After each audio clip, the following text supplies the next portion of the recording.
Hello again from me. My name is Johannes Dienst. I'm a Devops engineer at Systel, as Ayrton already said. And I also brought with me a colleague, Carsten Hoffmann. Hello, Johannes. Hey. Hello, everyone. We are working at Systel, a subsidiary of Deutsche Bahn. And Deutsche Bahn is the railway provider, railway and logistics provider in Germany, but also worldwide, with over 300,000 employees worldwide. And we are working in a DevOps team, which is kind of unusual because it's only 2 years old that we introduced the DevOps model in Systel, and we will talk a little bit about that in the later stages of the talk. And the special thing about DevOps is the corporate environment. So we come from a hierarchical structured corporate environment, and it's very interesting to implement DevOps principles there. So we have a little agenda because the time is short. We first explain where we come from, what difficulties we face, what we do at Systel, because we work in a DevOps teams, in 2 different DevOps teams. We do very different things, and then we will describe faced, which were mainly knowledge silos and documentation. We came up with approaches to solve our problems in this environment. So what do we do at Systel? So we have 2 teams and 1 experience, which is, you might say, logical because we work in the same corporate environment. So what do? I develop in my team content as a service, we call it, which is a headless CMS, which actually is hosted as an API on the Business Hub, which Carsten's team develops. That's the funny thing. And we also have a buy-in product, which we host as a monolith in HWS. So this is my environment, my work environment we work in. And the funny thing is we do DevOps, in my opinion, as it should be. We talk to the customers, we work with the customers, we have a product owner of the customer. We implement the solution and we operate the solution. And if you come from a hierarchical structured corporation, then there are a few things where you reach borders where you have problems. And this, but today's talk is a little bit more about what problems we faced in our teams. And now I introduce Carsten, which will talk a little bit about his team. Yeah, thank you, Johannes. You already teasered it. I am in a platform team, so my team started about 3 years ago, and our mission is to enable other developers, so our users are other developer teams, to build APIs and to basically the goal is, the vision is that the whole Deutsche Bahn will think API first in the future, and we are trying to enable this by providing a platform that makes it very easy to publish APIs, to consume APIs. It's basically API management and all the tooling around that's needed to quickly do that. And I think if we think about DevOps and why we do DevOps, one of the main drivers, in my opinion, is time to market and the adaptability to quickly make changes, basically to reduce the cycle time from identifying a problem on the one hand and shipping it into production on the other hand. And I think DevOps really helps to make that possible, although, and that's basically something I want to send to you first, DevOps is one of those buzzwords. Every conference you go to, DevOps is part of it, and it doesn't really have a definition. It has a lot of common aspects that people understand, but for us, DevOps means you build it, you run it. So if you're a DevOps team at the Systel, then it means something that you build, you run it into production. And it's not a separate DevOps team or stuff like that. I mean, stuff like that exists in the world as well, but for us, that's what it means. Yeah, and I think Johannes already teasered the 2 things we're going to talk about. The first thing, when I thought about DevOps, and I haven't done DevOps before when I joined the company, so for me it was new, and I read books, and one of the things I've got out of the book is you have the freedom to choose tools.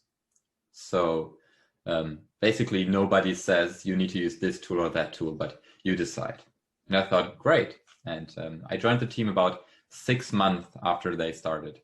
And I found this as a tool stack. And it's not even complete, but it wouldn't even be readable if I've put up everything in. So what happened only after 6 months is a real tool explosion. We were about 15 people, which is too much, don't do that, overstaffed. But everybody started out and, said, oh, yeah, I know that tool, I'm solving a problem, so I use that tool. And if you look closely, you'll see, for example, Maven and Gradle, which is basically both two tools that solve the same problem. There are differences, but they do the same thing, basically. And there are different examples in that diagram that do that. This made it really hard to collaborate because, some people knew Gradle, some people knew Maven, some people knew both, but there were a lot of people that didn't know both tools. So it kind of is an impediment if you try to work on something and you don't know the tool. And it gets even worse for stuff like Enterprise Architect, because we didn't even have licenses. Not everybody in our team had a license to use Enterprise Architect. So there were only 2 or 3 people that were able to update the diagrams that were created with Enterprise Architect. And this really is a problem for collaborating in the team and for solving the problems that you have. And especially for the documentation stuff, it led to outdated diagrams because I changed something. I couldn't update the diagram. I would have needed to recreate it. And so I just didn't bother, for example. Yeah, and I think Johannes, something like that, maybe not as bad as what you discovered as well. Yeah, we hadn't the tool explosion you're describing here. That's quite a lot of tools and a lot of same tools, I would say. As I came into the team, we had the IDE explosion. So we were 5 people and had 3 IDEs. We have one older developer who is fond of text editors and doesn't want to use Visual Studio Code, for example. So he used Sublime and was very fond of it and could navigate there and develop there very well. And there was me and another colleague who used IntelliJ.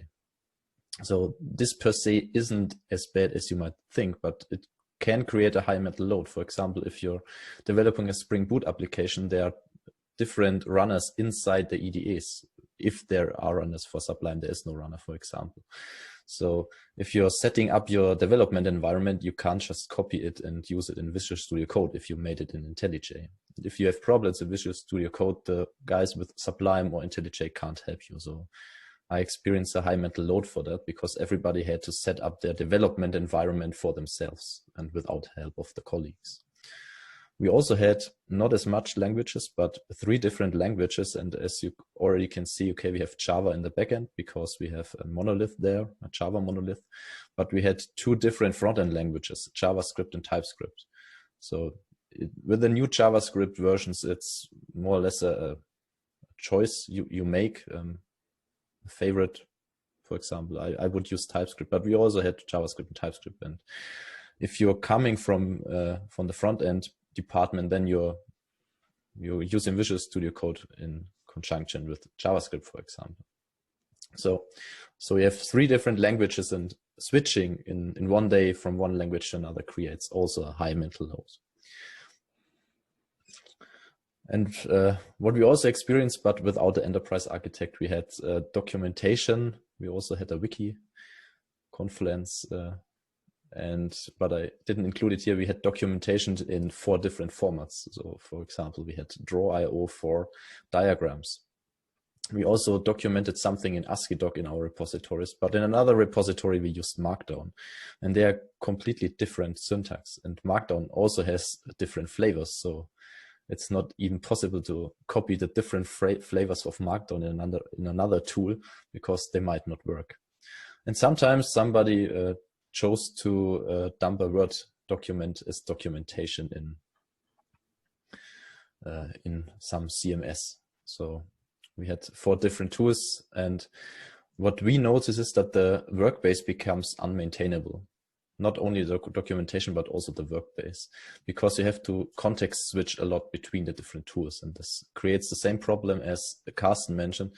Yeah, you can't help each other. It's very inefficient to not use only one tool. And this is also what bigger companies experience. For example, I read somewhere 2 years ago that Netflix chose Java as the main stack for their microservice, and they did it because they didn't want this tool explosion. But what is this tool explosion all about? Can you tell us, Carsten? Yeah, sure. And I think, I mean, as always in software development, basically it's a trade-off. It's not easy to say you should only use a single tool or you should use as many tools as you want. Obviously, both of those don't work, but the real answer is somewhere in the middle. And I think most important is that you talk about that in the team, and that you make it visible that it costs you something to have that many tools. For me, it was very apparent. I joined the team and it was like that, and I saw that the problems. I think the people that were already in the team, they didn't really notice that was a problem. And what we did then is we talked about that in retrospectives, and we decided for an approach. We said that if somebody in the team works on something and he produces an artifact, he has a tool that produces an artifact that needs to be shared with the team, usually by checking it into Git, sometimes putting it on SharePoint. It doesn't really have to do with software development. Then we have a rule. We say that once you create an artifact, it means that you have an effect on the other people in the team. So it's not your decision to make which tool to use, but rather it becomes a team decision.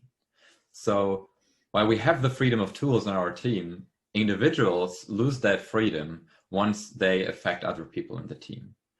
And for example, if we come back to our tool explosion chart, I have a very specific example I want to point out for drawing. We had 4 tools for drawing. It was PowerPoint, it was Visio, it was Enterprise Architect, and it was Plant UML and Detail. And we said, okay, now we need to get rid of that. And this is something that is uncomfortable for the individuals in the team, because I have a colleague that worked with Enterprise Architect for 10 years. He's really good in Enterprise Architect. And the takeaway is that while it is uncomfortable for a single individual to change his behavior, it is still better for the overall team to make a decision about one tool, even if that means that that person loses all the ability to draw diagrams and needs to relearn. But it's for the whole team, it's better to do that. And actually, we decided for a 5th tool that wasn't in use, Draw.io, because it works really well if you check the artifacts into Git, because you can edit the same artifact that you can view. You can basically have an editable PNG that you can check in, and with a good IDE, you can even compare 2 different versions side by side in kind of a diff editor. So that works really nice. What did you do, Johannes? Yeah, we made those decisions implicitly. That's funny, because you made it explicitly, but we approached it a few months ago. Also, we made explicit tool decisions.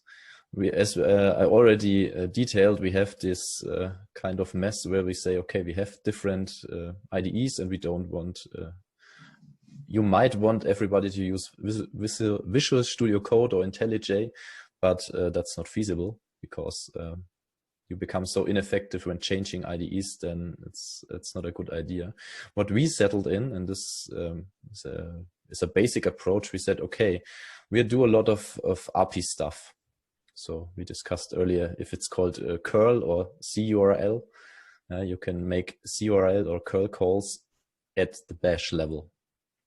So the most basic technique, and we use this a lot, where we say, okay, use the most basic technique that works on every machine. So we all have MacBooks, and there's a terminal there because it's a Unix-based operating system, and everybody can call a curl, can make a curl call. So we have these curls in restored, versioned in a repository, and everybody can use them. And if they want another tool to use, they can use, for example, Postman or Newman, or there are a lot of different API calling tools, but they have to implement it themselves, and they can't expect any help from the colleagues if nobody uses the tool. But everybody's able to make these calls. That's the most basic decision you can make. choose the basic technique. That's the takeaway, the most basic technique, and then you're fine in your team, and everybody can use what somebody wants.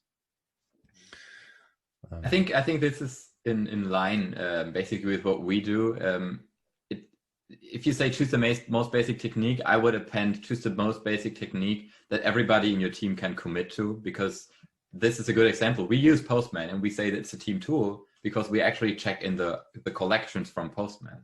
And I think it's fine both ways, as long as everybody in the team, commits to that and says, yeah, that's the way we want to do it. Yeah, we tried Postman also, but it didn't work for us.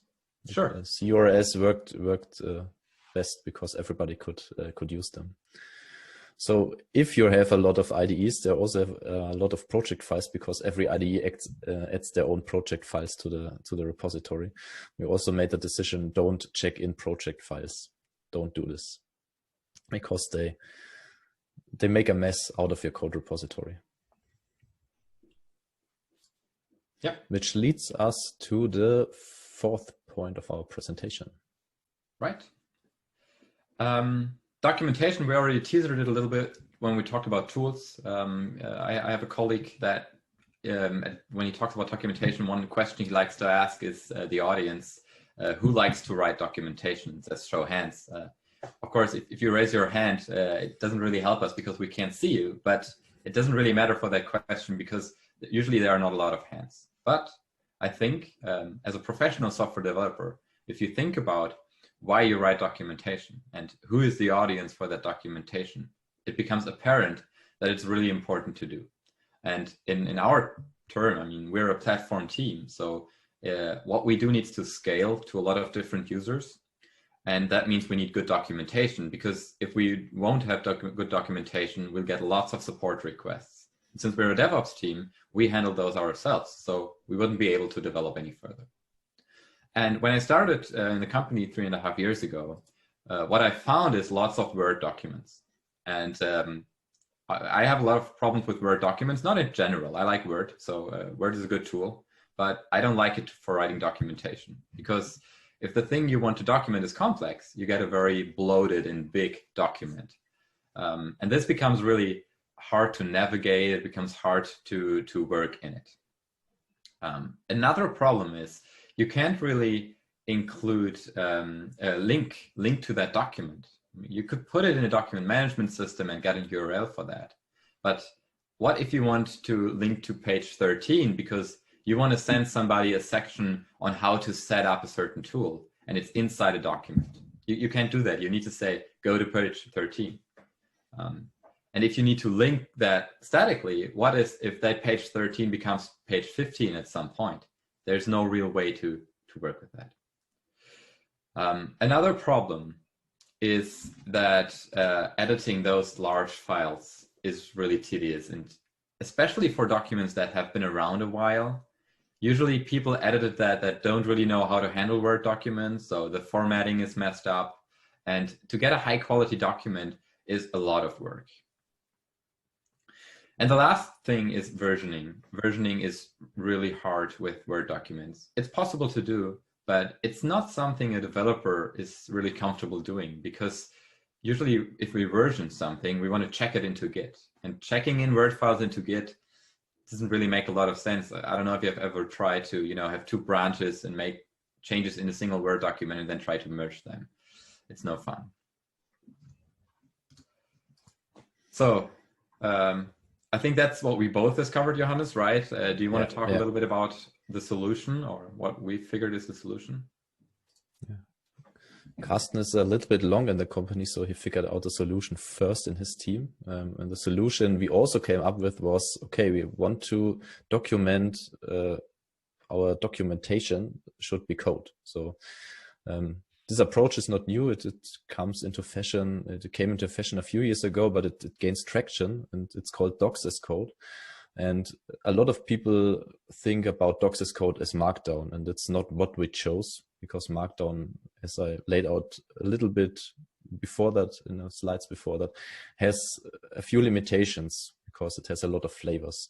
We settled for an approach called ASCII doc, and ASCII doc has has a main distinction from Markdown. It's more or less a complete standard, and it's only one standard.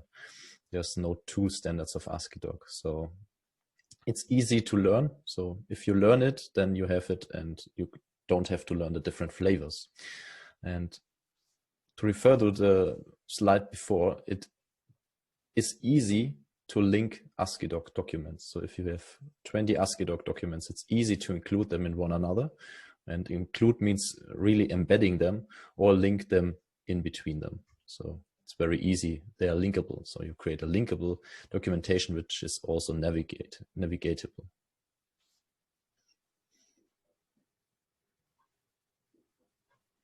Okay, I thought my internet connection was frozen. You're fine. Okay, because it said so. What you also have in AsciiDoc is the tooling. The tooling becomes better and better every month, I would say so, because there are plugins for Visual Studio Code and IntelliJ, and the IntelliJ plugin is actively developed. So you have a complete, have autocomplete, for example, in IntelliJ. You have a preview in IntelliJ for AsciiDoc. It feels like editing code, and with all the things you expect from a good code editor. So it's not like you have a Word document which is formatting is messed up and you don't know how to solve it. The tooling helps you a lot. And one of the main reasons to use docs as code in a DevOps environment is, okay, it's easily versionable. You put it in a Git repository, and then you can tag it. You can version it. You also have the commit messages which are versions, and you can also automatically version it over an API call, for example. If you create an artifact as described earlier, then you can say, okay, I tag the documentation repository. And it's you don't have to do this manually. The CI/CD pipeline does it for you. So that's the main things you get out of AsciiDoc. And there are also more features you can use. For example, I also said includes. You can include AsciiDoc documents everywhere and from everywhere. So you can build a hierarchical structure of AsciiDoc documents, which helps you, for example, okay, I have a technical documentation, I have a user documentation, and I have, for example, for our product owner documentation. And you can create the single documents and include them in one larger document and shuffle them around how you would like them. What we also have is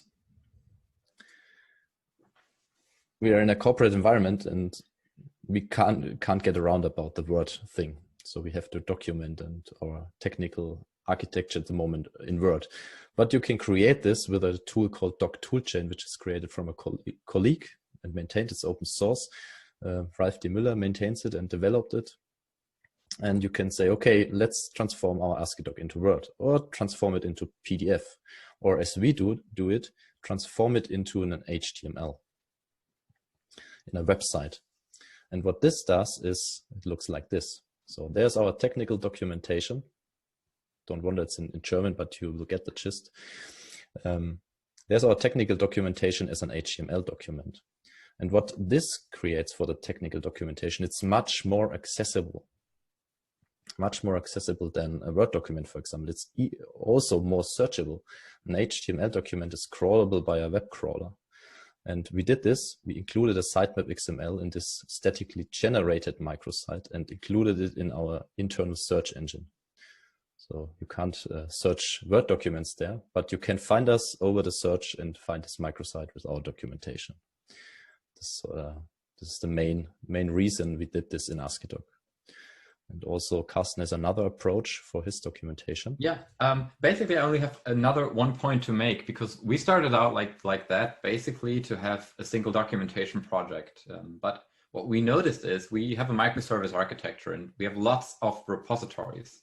I think it's like 30 or 40 Git repositories that we maintain, which is due to the nature of the stuff we are doing. And the problem is with that single documentation repository, what we created, again, is something that gets outdated. Because if I change something in the service, I might not think about changing the documentation somewhere else. And I need to make two separate merge requests for a feature that I add and the documentation for the feature. So what we're doing now is we have the documentation as close to the component as possible. If you look at the lower level of the architecture diagram, you see the components, we have a docs folder, and we have a convention on how the documents should be named. So if I change a feature, or if I add a feature like a new endpoint to my API, I can, with the same commit, with the same merge request, add the documentation for it.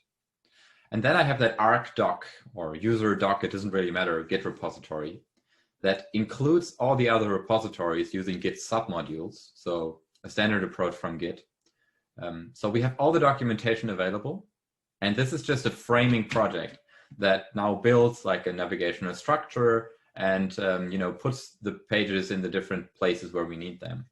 And so when a user looks at the documentation, he sees a documentation that looks like a single documentation, but it is pulled from different sources. And this is something I can really recommend. Git submodules are fine for that. I'm not sure if that's the best approach. It has some drawbacks, but it works well, and CI/CD pipelines, at least the one we use, support that natively. So no extra heavy lifting, just go ahead and use ASCII doc linking, like Johannes said, for those files in the different Git repositories. And I think that was all our time. We're also at the end of what we wanted to tell you, we wanted to talk about.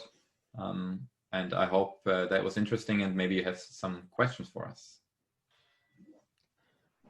Thank you very much for your presentation, Carsten and Johannes. Indeed, we have a few questions in the question panel here. So let's use the last 3-4 minutes to go through these, I guess. The first question that I have here is, since when are you using the docs as code approach, and how was this, let's call it, consolidation received by the teams? So maybe I start. We started out with a wiki when I joined the team, and there were already some people that said, let's do ASCII doc or Markdown. So it was a slow transition. And we had the wiki alongside, I think, like a year. So it wasn't a big bang. But slowly we pulled over content, and when we wrote new content, we did it in ASCII doc. And at some point we said, okay, the wiki doesn't really have anything, or only 2 pages. Let's move them over and then delete it. And so, yeah, for us, it's good. And I don't think there's anybody in our team that says it's a hassle. It works really well. Mm-hmm. Yeah. I would add that we are not using it company-wide, but we are trying to push it because it's an easy and accessible way. And we also did it like Carsten. It's a gradual approach to migration. And then you notice the effects, which I didn't line out, but you have, if you use Git and version controlled docs as code, you have also if you say the master branch is protected, for example, then you can can call merge requests, and then the documentation also has a higher quality because someone else looked over your contribution. Mm-hmm. Thank you very much. The next question is, well, maybe I need to paraphrase a bit here. You mentioned that you used to have kind of silos when it came to, okay, which tools are we using, or how are we communicating between the tools with each other? How do you interchange between teams now when it comes to choosing the tools? Is this also, let's say, solved with the docs as code approach, or is there also other communication going on? I'm not sure if I understand the question. So the knowledge silos we described, I think they were in our team. So we had a team, but there were knowledge silos inside the team. And we solved that by, just saying, we use the same tools in the team. Okay. I'm not sure what the question was. Well, I guess I hope that answers kind of answers the question. If not, feel free to also add a second part. Maybe we can see it then in the chat. All right. I think for now that's all the questions that I have. But of course, you see it on the final slide. If you have further questions that you maybe also would like to discuss a bit more in detail, feel free to reach out to the speakers, to Carsten and Johannes. They have both stated their email addresses and their Twitter handles. So yeah, feel free to go ahead, or also, of course, forward them to me. I'm always happy to forward everything to our speakers. So for the moment, I think that's it. Thanks, Carsten and Johannes, for taking the time to show us what you are doing with regard to the topic, and for answering the questions. Thank you for inviting us. Well, you're welcome. Thank you for having us. Have a nice day ahead. Bye-bye. Bye. Bye.